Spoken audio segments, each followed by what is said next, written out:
What is up, you guys? It is your boy Brent Bakers here, and welcome to the last video in the Every Team Before 2024 season.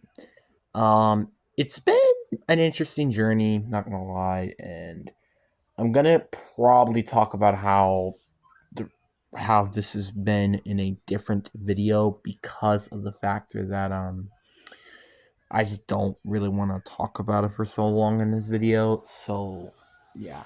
Um but before we get into today's video, I do highly recommend that you like and subscribe because we are almost there to getting to 400 subscribers. And I'm really hoping that we can get it by the end of the month. But if not, again, that's fine by me. But anyway, enough said. Let's get into the video. So I guess we should might as well start off by talking about what the LA Chargers, and I want to say that this is probably going to be one of the more interesting teams to watch heading into this year because I feel like they could be bad but not too bad, or they could be pretty good but not probably the best team in the AFC. So I really do think that the Chargers have a lot of potential with Jim Harbaugh and not having, I don't know, somebody named Brandon Staley as a head coach who shouldn't even made it last year. So you kind of start to maybe consider some, on the one hand, Chargers fans could be pretty optimistic with this year with the introducements of, obviously, like I said, Jim Harbaugh, Gustav Bus, J.K. Dobbins, um, Joe Alt, Lam McConkey, etc. Like they made some pretty good additions in this offseason. But on the other hand, this team also ends up losing Mike Williams and Keenan Allen, two very key players when healthy, are very good on the field. But again, when healthy, in Austin Eckler. So it's like, where do you want to focus with this team? It's kind of depending on how I feel like the Chargers think of this team. It's like, if the Chargers think of this team as a potential Super Bowl contender, well, stay put at where you're at. If you really don't think that this team will win a Super Bowl and they're kind of might consider to go in a rebuild, I would recommend, well, doing the following: trading Khalil Mack, trade Joey Bosa, and that's about it. Because let's face it, Joey Bosa and Khalil Mack are both very money-eating players who eat just all the cap space. Joey Bosa, I don't even know. I don't really have a lot to say about him. This guy has been very inconsistent on the field, and that's when he's on the field because Joey Bosa is just also been such a big, gigantic crybaby that I wouldn't be surprised if they end up maybe trading him in the season deadline if things are not going well for maybe a potential, like, I don't know, maybe like fourth round pick or even a conditional fifth round pick or something. I don't know. But again, that's my opinion. But let's go take a look at the roster. Now, Justin Herbert, in my opinion, are probably going to be one of the most underrated quarterbacks, I think, in the league, and I don't think that's even a question. And I think he's going to continue being underrated because of the poor system that he's going to be in. Jim Harbaugh runs a specific offense where it's basically a run-heavy offense instead of a pass-heavy offense. So it's kind of not the greatest system to run. So yeah. And also when you have running backs like, I don't know, J.K. Dobbins and what was the other one? Gus Bus, it really tells you that maybe the running back aren't really the greatest position. I don't know why they end up going. Like, I'm really curious to see what Jim Harbaugh's going to do with this offense, and will the offense be a run-heavy offense like we all expect it to be? Or is it going to be a pass-heavy offense where their offense actually is going to be very good on offense? But we don't know. It's the biggest issue heading into the season. And for some odd reason, they also hired Greg Roman. And if you don't know who he is, he used to be the Ravens offensive coordinator. Not this year. He was the offensive coordinator last year and the year before. And it was mainly a run heavy team, which they just didn't like the idea, especially also with the running backs getting hurt usually. It did not help matters. And also when you also have receivers like Zay Flowers and Mark Andrews, that also doesn't help. So it starts to ask the question, why the hell are you guiding Greg Roman as the offensive coordinator? Yes, Gus and Bus and J.K. Dobbins played pretty well under Greg Roman. I won't deny that. But the problem is with him, I don't like what it looks like. For me, I think this is going to be a very interesting to see how the running backs are going to be. And that goes with the receiving core. This receiving core is going to be extremely inconsistent this entire year. The reason why I say that is because you got Jason Palmer, Lam McConkey, and Quentin Johnston. 3 of these players are all under the age of 30. Actually, matter of fact, they're all under the age of 28. So they do not have a lot of experience. Quentin Johnston has 1 year of experience, and it was terrible. Matt Company has 0 experience. Jason Palmer's at 3 or 4 years of experience. So these guys all combined have about 5 to 6 years of experience, or 4 years of experience in the NFL. That is not a good thing. This is not really good. But the good thing, I guess, is to let other players have an opportunity to maybe step up on their roster on receiver core. And also, don't forget, you also have Jerry Rice's son, which you never know if he could pan out. You never know in this league anymore. But that's the issue. They are desperate at the receiving core. No offense to Jason Palmer, but you're not a WR1. Winston Johnson has also been very inconsistent for his entire year with the Chargers last year, and we don't know how good he's going to be next year. And then you also got Lam McConkey, who's inexperienced, and also, if you have looked at the Packers receiving core, it's not good to have all these young receivers in the rosters. We can already see that maybe he might have a struggling in this year. And that kind of goes to the same thing with Jerry Rice, except son, but except even worse because he wasn't even as good in college. So that's the problem here. We are this team is in a situation that is just not good. Now, obviously, I will admit their line is actually pretty darn good that I didn't give credit for when I was making another recording of this video, but I got called by my mom, so that's why I don't have that.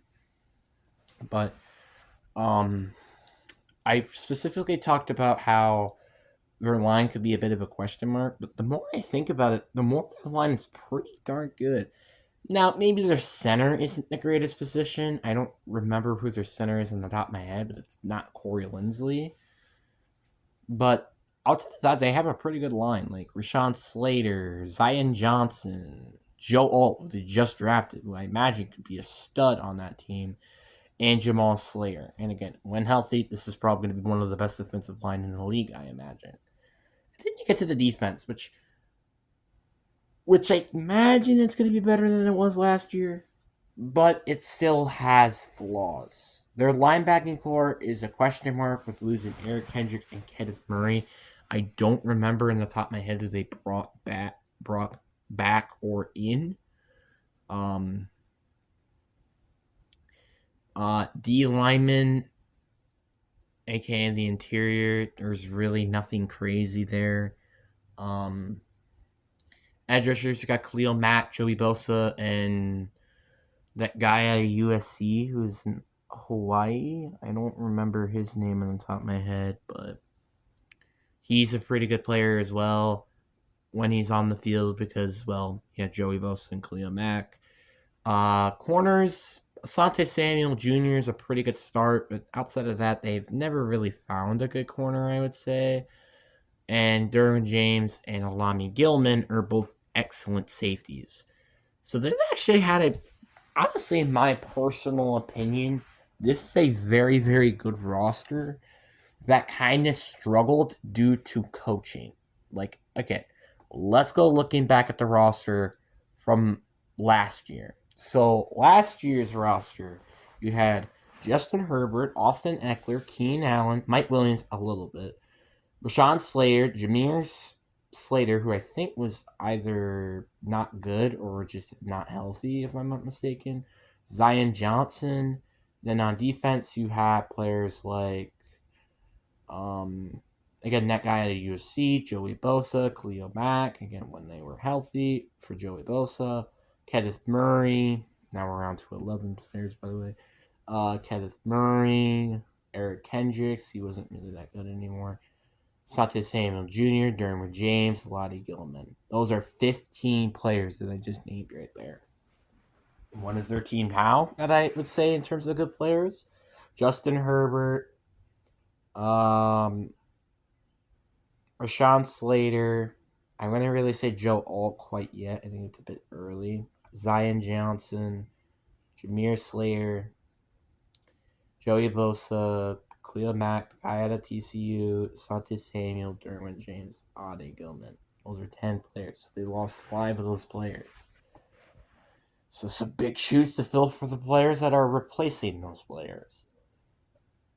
Not gonna lie, I would say if I'm a Chargers fan, I would be cautiously optimistic. I wouldn't be crazy about it because the Chargers, like I said, they're the Chargers. They've been choking in so many ways now. It's kind of ridiculous. Um, Chargers, just, I think you need to start thinking of just two things. Just, is this a, well, I guess one thing you should know. Is this a winning group? If this team isn't a winning group, well, probably keep your expectations low for the next maybe couple of years. If this team is good, I wouldn't say winning a playoff game this year is a bit of a stretch. Because, like, let's just say we're looking at this team, we're going to compare this team to basically, what if this is the best team ever, right? Like their ceiling, essentially, right? Justin Herbert is Justin Herbert. J.K. Dobbins and Gus the Bus stay healthy and play very well. Lam McConkey, Brendan Rice, maybe Jason Palmer, Quentin Johnston, all pan out to be one of the best receiving corps in the league. Their all line plays amazing, and their defense also plays very good. I would not be surprised, in my humble opinion, that this team can be better than the Chiefs. I know this is a bit weird to think, but let's compare them. Now, obviously, I would give Patrick Mahomes the running back or quarterback, and I would give them the running back receiver, running back position. But I would give Chargers receiving, O line, so they get the tight end. Jeez. Their D line, I would give it also to the Chargers. Linebackers, I would give it to the Chiefs because I don't really know anybody on the top of my head. But corners and safeties, I would honestly give it both to the Chargers now. Like, Asante Samuel Jr. is a very, very good corner. I think he's maybe better than a tiny bit better than Trent McDuffie, in my opinion. So that means this is a pretty good darn team that could potentially even be beating the Chiefs. So that means obviously the rest of the AFC West. AFC North, I think the only team they can't beat, I would honestly say, is the Bengals and the Ravens. So they can beat the Steelers and the Browns.